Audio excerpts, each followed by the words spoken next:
Hi, I'm James Shillinglaw, and I'm here with Adam Armstrong, who is the new CEO of Contiki, which many of you know is the sort of youth or millennial tour operator. It's been around for a long time. It really has had that market largely to itself in many cases. And we wanted to talk with Adam about his plans for Contiki and also where the whole tour operator business is going. And we're going to talk with him about that and more on Insider Travel Report. Now, Adam, first of all, how are you and where are you? Hey James, I'm pretty good. I'm in my spare room here at the house in Sydney that is in the process of being packed up. And on Monday, the removalists arrived to ship our entire house to Switzerland, which is where I'm going to be based for the foreseeable future. So after 16 years of being in Australia, originally from the UK, we are heading off to our new life in Geneva, in Switzerland. Well, as I told you earlier when we were talking, that I've lived in Switzerland. It's a marvelous country to live in, and Lake Geneva is a beautiful place to be based, and I envy you. So I think you'll enjoy it. Now, when were you named the new CEO of Contiki, and tell us a little bit about your background? Yeah, so I've worked exclusively in the travel industry, so a couple of decades, and the vast majority of that in cruising. So I started my cruise career with P&O Princess back in London in 2001, the week after September the 11th. Which was we measure our careers by crises and disasters now. That's the problem. Yeah, I joined the cruise industry in the week after September the 11th, and I left the cruise industry during COVID. So two pretty pivotal bookends of my cruise career.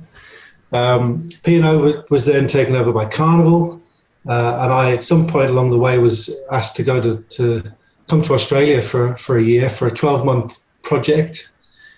Which turned into 16 years. And along the way, I jumped ship to Royal Caribbean.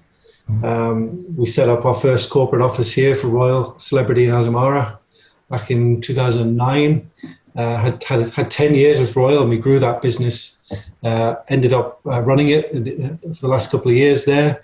And then I jumped ship to Silversea for a bit of a change of scenery.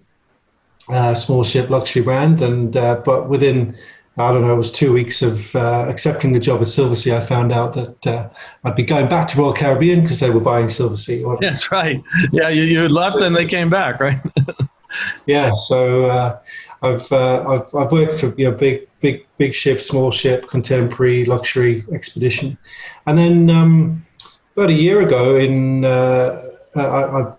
was a chance meeting with Brett Tolman, who is the CEO of Travel Corporation, and we started talking, and then 1 year later here I am at Contiki. So I was announced early this year, February, March time this year, and then was intending to slip out gracefully from Silversea and start at Contiki. However, this big thing called COVID happened, and I ended up sticking around a little bit longer than we planned to help the transition to my successor at Silversea here, and managed a significant event of COVID for the Australian, New Zealand, Asia Pacific team down here in Sydney. So I've been in the Contiki seat now for a couple of weeks. A couple of months. Would have loved to have had a nice holiday to disconnect from cruise after 20 years, but we were in COVID restrictions then, so we didn't have a break, and I just got straight stuck into the Contiki business. And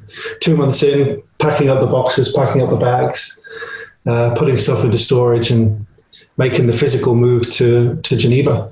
So really, I mean, your brand, and obviously you had a chance during all this time to kind of take a look at the Contiki brand. What was the mission you've been given to sort of transform that brand? And from your perspective, what was the brand previously, and how is it evolving? Well, the brand's been around for a long, long time. 1962 was founded by a Kiwi guy called John Anderson, and it's evolved and and changed over that period, but its DNA remains the same. It's a youth travel brand. It's to bring young travelers, and that's our age range is 18 to 35. Bring young travelers together from around the world to have amazing holiday experiences. It started off as European experiences, and now we're global. The only continent we don't go to is Antarctica. 350 trips, unique itineraries around the world, and we're bringing in guests, travelers from all corners of the world to have these holiday experiences.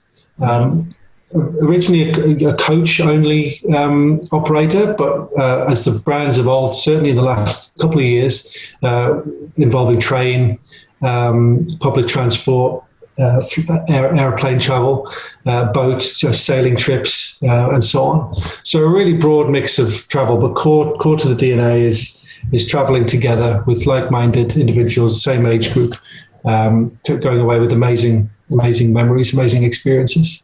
Now, when you met with Brett initially and he offered you the job, what did he tell you he wanted you to do with it? Well, he didn't immediately offer me the job. We had a lengthy courtship, and we worked out whether we were right for each other. But the key challenge or opportunity Brett presented was, we've got this great brand, great legacy, doing a great job in some markets, but not in others. And really, the brand should be bigger than it actually is. It provides these amazing, life-affirming, life-changing vacations for the youth market, but it's just not as well known and just not as big as it should be in some markets. And the US is one of them. We've had a mixed experience in the US. We've had some good years, some pretty good years, and last year was not an amazing year in terms of the numbers of American youths we're getting on our trips. So the challenge is, I want you to grow the brand. Right. You've got great experience of doing that. Particularly at Royal Caribbean, where we started from virtually nothing to being a huge operator down here in Australia. So can you come here and copy and paste some of that and get Contiki on the map? And as it relates to the USA, not a well-known brand to the consumer, but reasonably well-known in the trade. Let's go and do some serious work there and spend a bit of money and get some more guests, double or triple. I think Brett started with double, and I said, well, maybe let's aim higher and triple the business over the next. There you go. Well, you just gave yourself a new goal, and believe me, I know Brett very well, and he'll probably hold you to that. He will, and look, obviously we're talking. We've got the COVID has framed those conversations somewhat differently at the moment, but once we get past COVID and get into stage 2 of recovery.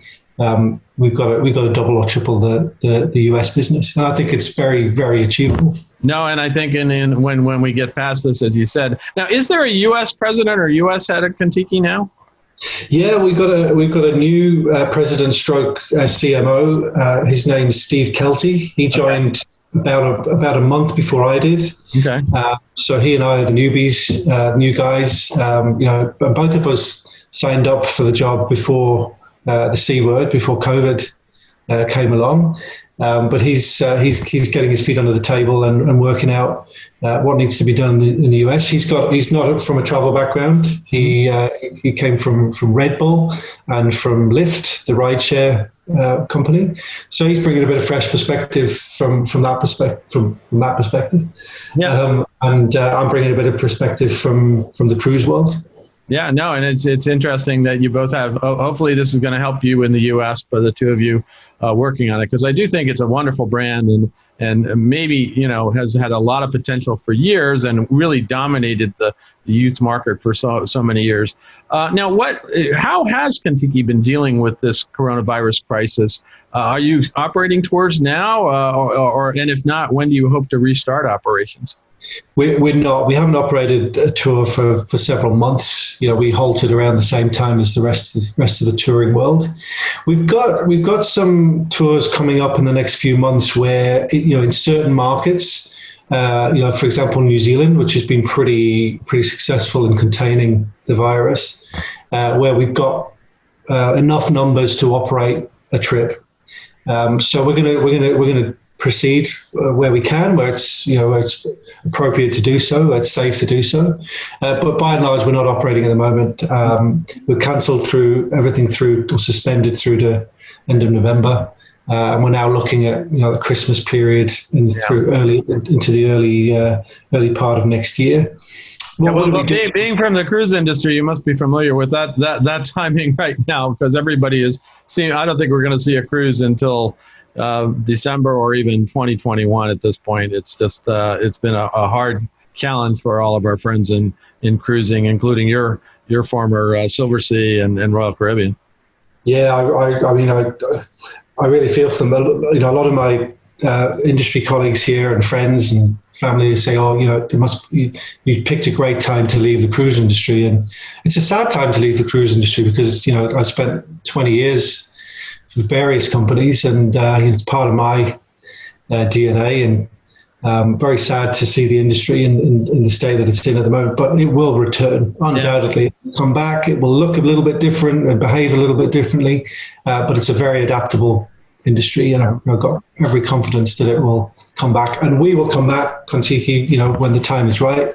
What we're working on now is all the protocols for when we do come back, the health and hygiene protocols on the coaches, in the hotels, training our trip managers. We're speaking to just last night, our European trip managers and coach drivers. We had a catch up with them, and we were just talking about all the protocols and making them aware what's to come, just to make sure we got all the boxes ticked to make sure the trips are safe. The other thing that we've done in a couple of markets, and unfortunately we didn't manage to get this off the ground in the US, but we've pivoted to domestic trips in some of our core markets, so Australia, sure, New Zealand, Canada. We're doing shorter trips for the domestic market. Now that's not our thing generally, at Contiki, where we put people on planes and they go long haul to do a Contiki trip. Right. But like many operators, we've pivoted, and we're now looking at, if you can't get on a plane, and in Australia we're not allowed to leave the country, which is interesting in itself, but we won't go there. We've created these trips. We've got the infrastructure because we do inbound trips for Americans and Europeans coming to Australia.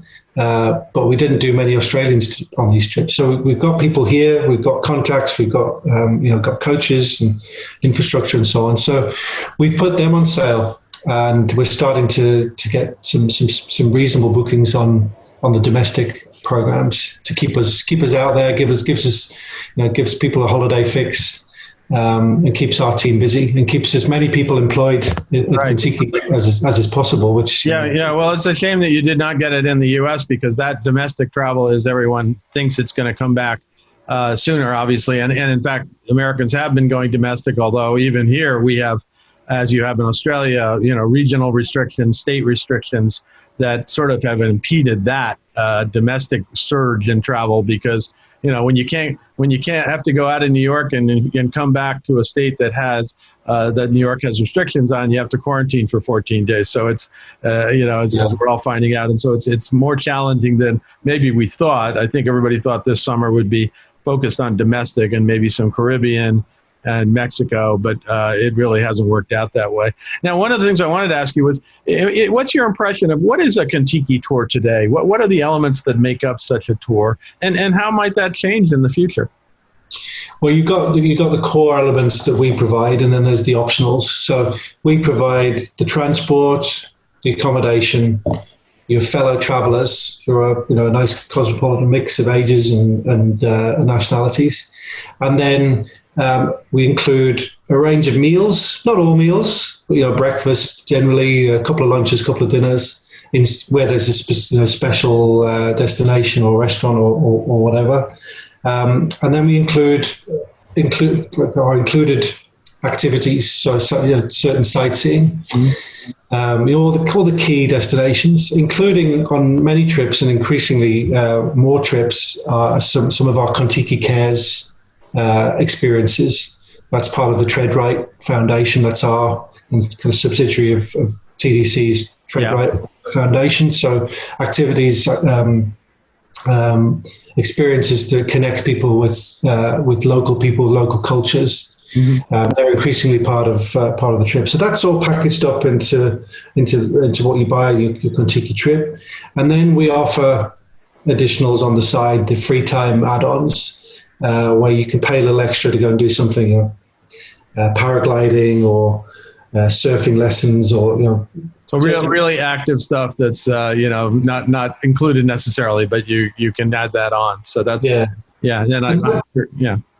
And that over the last few years, James, has become we've kind of deconstructed some of the elements of the trip that might have been included before to give people more flexibility. So 20, 30 years ago, people wanted everything packaged all together. Everyone did the same thing as a group. Whereas today, there's still an element of the group that might want to do stuff together, but there's some who want to splinter off and go and do their own thing and have their own personalized experience. So and I think you'll see a bit more of that, but the core elements of, we provide the transport, the accommodation, a couple of meals, the tour guide, the trip guide, and most of the experiences will remain. Now, I'm going to jump ahead to another question I had about the makeup. We talked a little bit about the demographic and the psychographic, maybe the Contiki targets. Is that going to change? Will you try to market to a more diverse client base? I'm thinking more, LGBTQ, more racially diverse. Everyone's going to talk about, or will you still just mainly market to Gen Z and Gen Xers, younger millennials? Yeah, I think we're going to get a bit more sophisticated in terms of our segmenting and how we do our marketing to target particular groups. We are an open, inclusive brand, but we're probably not doing as good a job as we can with LGBTQ, with the BIPOC community. We certainly got a lot of people writing for us on our Contiki blog called 6.2 around these subjects in these communities, but it hasn't yet translated into as many people traveling with us. So that's certainly on our radar, on Steve's radar, in the US market in particular. But we are a very broad church within that 18 to 35-year-old category. We're very interested in how the Gen Z generation has quite different tastes and expectations from travel, and how we need to adapt and change our product offering. And where we go to, the hotels we stay in, and even down to what we call our trip manager on board.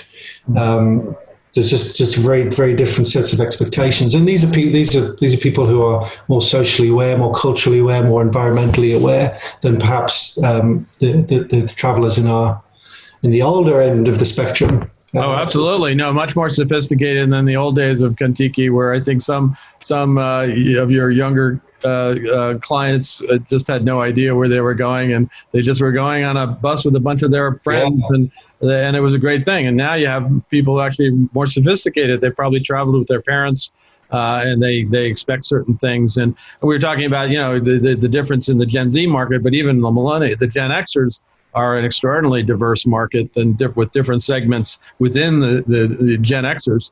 And you got Gen Xers who have families now, that with young children.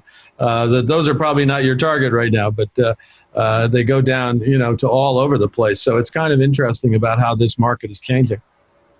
Yeah, it is, and it's complicated, But once, I guess the joy of a Contiki trip is that diversity and the cosmopolitan mix of guests, of travellers on our coach, and that's the one thing that is kind of hard to bottle and advertise pre-trip in the booking process, but it's the one thing that unanimously people take away from the trip, aside from all the great destinations and so on. But the camaraderie and the people they meet and the lifelong friendships that these people make on the trip, and the tears that are shared on the last morning when they all say goodbye to each other after having spent 2-3 weeks together.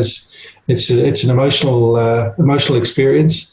And as I said, if you could bottle that and sell it, we'd all be very rich people. No, and hopefully you will be if you're going to bottle it now. We'll see what happens. Now, for our audience, of course, there's about 100,000 travel advisors here in the U.S. and a little bit of Canada. How do you plan to work? And obviously, being in cruise business, you've worked with travel advisors extensively in Australia, and you got a chance to see it in the U.S. as well. How do you plan to work with travel advisors here? I think in the past, I guess it's my impression, there hasn't been a lot of marketing to advisors that I've seen. The question is, are you going to increase your marketing to travel advisors and get them to sell Contiki a lot more? Well, that's certainly the plan, James. Yes, I think, as I said, our history in the US has been a bit mixed. We've had good years, bad years, and we've had some periods where we were more focused on getting out to the trade, and other periods when we haven't done as good a job as we should have done. So that's certainly my focus with Steve, is how are we open for business with the trade. We made a strategic decision a couple of months back during COVID. It was partly driven by COVID, but partly for other reasons. We've actually brought the Contiki sales team, the field sales team, into the Trafalgar sales team in the States. So what we've done is we've managed, whilst we've lost the product focus of our sales team that were just selling Contiki, we've gone from we've tripled the number of people on the road that are out now talking about Contiki, as well as Trafalgar. So those two, Contiki and Trafalgar, Insight is still a separate sales team now? Insight still remains separate, but your Trafalgar sales representative now looks after Contiki as well. So that gives us broader reach. So that's one big stake in the ground. And then we've just got to work out behind the scenes, how do we support a bigger sales team who need more materials, more training, more videos, more ads, and so on and so on. So the intent, the will is certainly there. Obviously, the travel agent community is somewhat in disarray. Probably it varies by state and by country, but many have gone under or are in hibernation. So very keen to work out with who's left and who's still interested, to raise the Contiki flag and start talking to them. Well, clearly, I know that a lot of advisors, they have younger clients, and I think they can. I know the ones that have sold Contiki in the past have been very pleased with it, and really enjoyed having that product in their core, even if they're not young themselves. They obviously know families, and they know with younger people who want to go traveling. And I remember talking to some travel advisors. So we don't know who we can book. I said, well, there is Contiki, and they said, oh right, we knew that, and they kind of. Then they do, and they go book Contiki. So I think you just got to get more awareness that that's going to be a big option for them as more and more younger people say, we want to travel the world and really do it in a way we want. Now, one of the things I did want to ask you, I understand that you're kind of working, Contiki is currently working on sort of a new vision of where you should be in 2025, which suddenly doesn't seem that far away, since this is the kind of the lost year, right? So it's like 2025 -1, because we didn't really, 2020 has been such a bust. And you're looking at things like how big it should be, the product range it should offer, where it will travel to, the new services it will offer. Can you tell us a little bit about that process, where you're are in it? And that's a little unfair since you just arrived in 2 months, but and how long do you think it will take to complete? Well, every new CEO comes in and comes up with a new 5-year plan, right? That's what they do. Right. Rip up the old book and come up with something new. But it's not quite like that.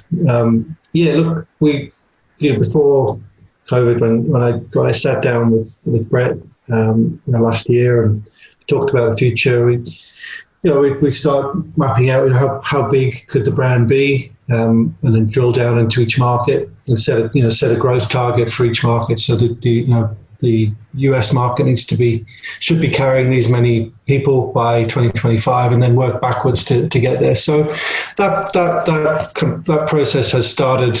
At least it has in my head. I'm trying to put it on paper, but we're a little distracted by a couple of bits and pieces at the moment. But the process is really around, and it's very similar to the cruise industry in many regards, because it really starts with product. And so if we get the right product, the right mix of destinations, durations of trips, and the experiences along the way, then everything else should work. So that's going to be a big focus, and indeed already has been before I rocked up at Contiki Towers. We've already started evolving the product, especially in Europe. We've done it in the Americas as well.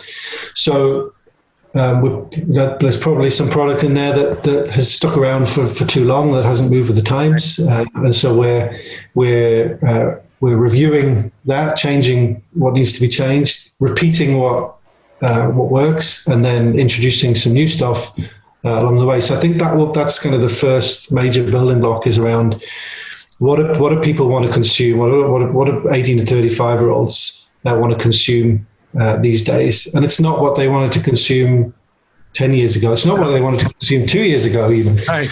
So you'll see us come out with some slightly different product, probably some shorter product, more themed product. So that's a big piece. Right.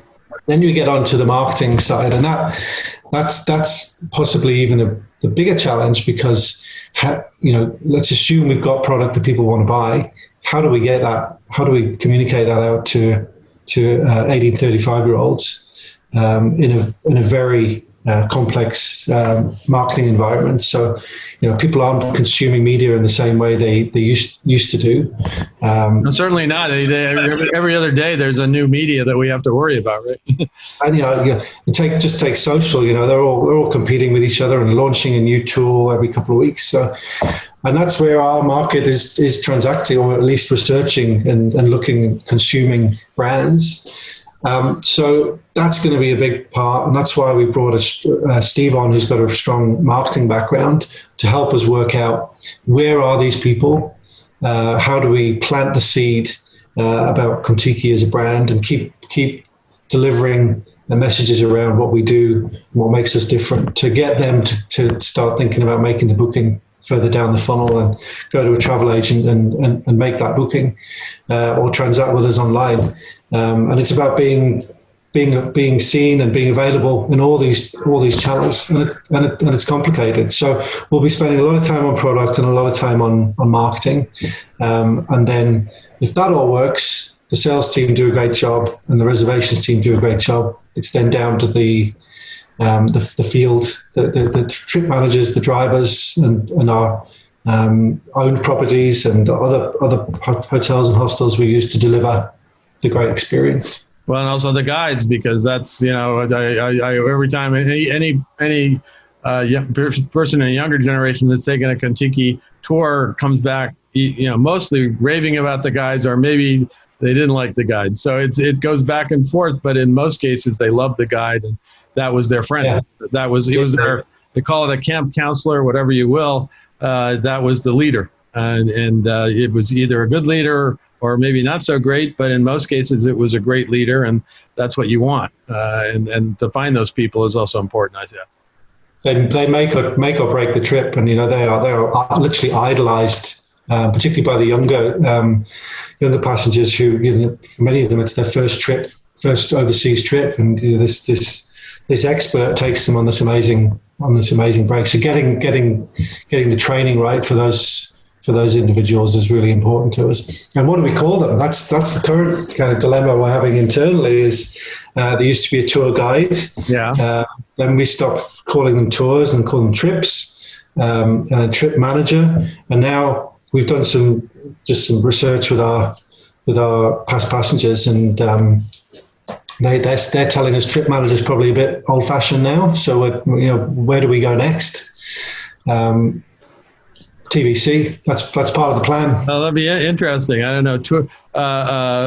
Vacation guru. I don't know. Something that's going to be somebody that has to be, that is kind of a leader or something. I don't know. We probably Guru came up. They did suggest Guru. So we got a list of 20 or 30 names that we will cogitate over and work out what's best for next year, and then maybe in 2 years' time we'll be looking at it again. But that just demonstrates the pace of change in the youth travel market.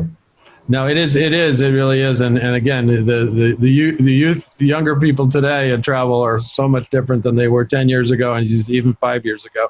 Now, in those days, back when I first got broken into business, Contiki was kind of it. It was the one youth tour operator in the market. And maybe some travel advisors sort of felt, I'm not going to get a big commission out of that because the tour prices were a little less expensive. And I'm going to focus on, the famous baby boomers, or at that point, the seniors. But now we have some other competitors, and they may not be totally focused on the youth market. But who do you view as your sort of main competitors today in the market? And I sort of thought maybe Intrepid Travel, G Adventures, things like that, because they seem to be aiming for a younger demographic. They don't delineate like you have for many years, 18 to 35, but it definitely seems like that would be someone that's going to be you're kind of come up against now and in the future. Yeah, look, they're certainly in our broad competitive set, and they're great businesses, and they've got a great range of product. They're not designed specifically for our age group, which that makes us somewhat different. But we also include people like Airbnb in our competitor set. That's interesting. Because that's what people in this demographic are doing for holidays now, and they're creating their own holidays now. I would argue it's more complicated and time intensive for people to create trips in that way by themselves. But that's certainly where we're competing, and Airbnb now is selling experiences as well as. Yeah, I know they're trying to be a tour operator in a way. Well, if everyone else is doing it successfully, then why not? So there are plenty of brands like that out there that we are competing with for the holiday dollar, but it just comes back to us as providing that one-stop shop where all the essentials are included, but still allowing that flexibility. And that, again, that's another marketing challenge is to present that. Flexibility, inclusive, but also flexible. Sure. Now, one of my last questions to you would be, a lot of travel advisors and other travel professionals sort of think they know Contiki. They have this vision of what it is. What do you hope Contiki will be by the end of your 5-year plan, if you will, or in the future? You can go farther out. What will Contiki be to them at that point?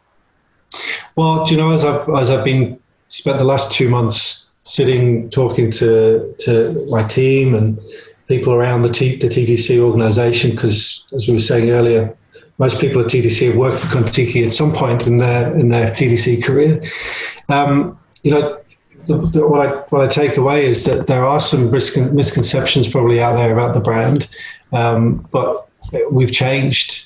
Just as we as individuals change as we grow up, the brand has changed, and the destinations that we go to and the properties we stay at and the style of travel that we provide has changed. And so it's kind of like I liken it to broken up with your partner and 10 years later asking them to come back to you. I've changed, and so here's all the things that we've done, that we've changed and improved since you last knew us, and please come back to us. That's kind of how I'm picturing it in my mind. But in practical terms, for example. We don't do camping anymore. So that was a staple of Contiki back in the day. We're in hotels and really good hostels or special stays, including. Did you know Contiki has a chateau in France? Well, now there, I want to change my demographic and then go stay in the chateau instead, right? And we've just spent several $1 million refurbishing the chateau, and I've only seen the photos because I haven't been able to get there yet. But it looks phenomenal. It looks better than many of the hotels I stay in. All over the world, and that is a Contiki included experience. That's amazing.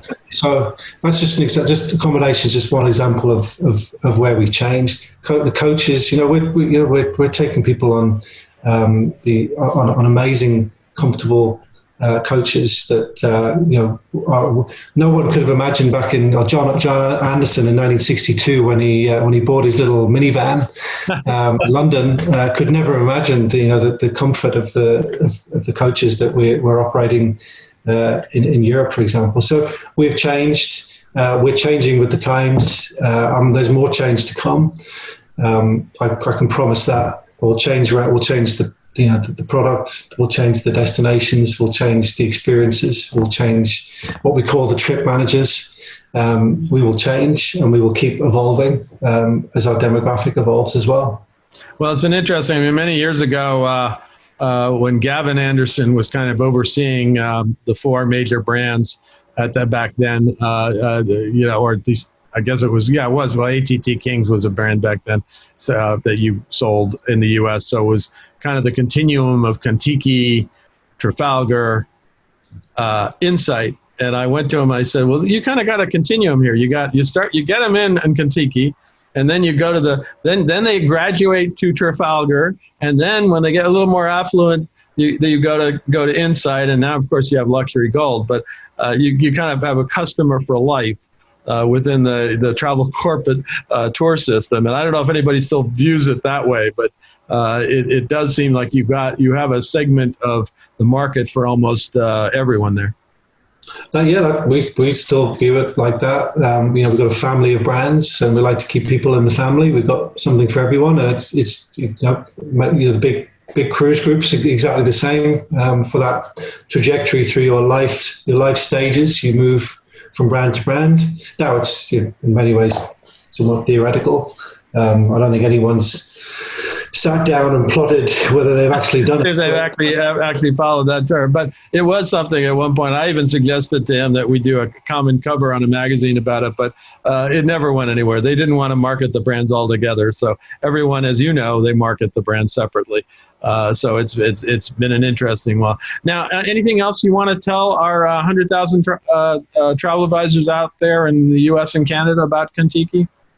I would only add that, look, we're in these miserable, weird times at the moment, but as soon as the borders are open, as soon as the vaccination is found, as soon as we're back to normal, whatever that is, we will be out there, and we're keen to grow.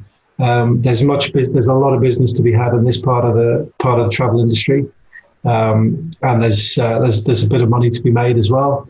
But once they get on a Contiki trip, they're going to have an amazing experience. The net promoter scores are phenomenal. The delivery of the experience is great, and then they will keep coming back. And if they don't come back to Contiki, then hopefully they'll come back to another TTC brand, and we'll take them on a merry journey through their life. Excellent. We're just getting ourselves ready for the return. The return will happen. It's not if, it's just when. Absolutely. Well, let's hope it's a sooner when than later when. Now, first of all, Adam, congratulations on your new post, CEO at Contiki. Good luck in Geneva. I know you'll enjoy it, having been there a lot.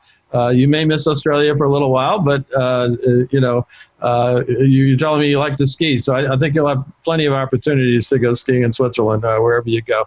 And I want to thank you for taking the time to speak with us today about Contiki and where you're taking it. Absolute pleasure. Thanks, James. Speak soon. I'm James Shillinglaw, and this is Insider Travel Report.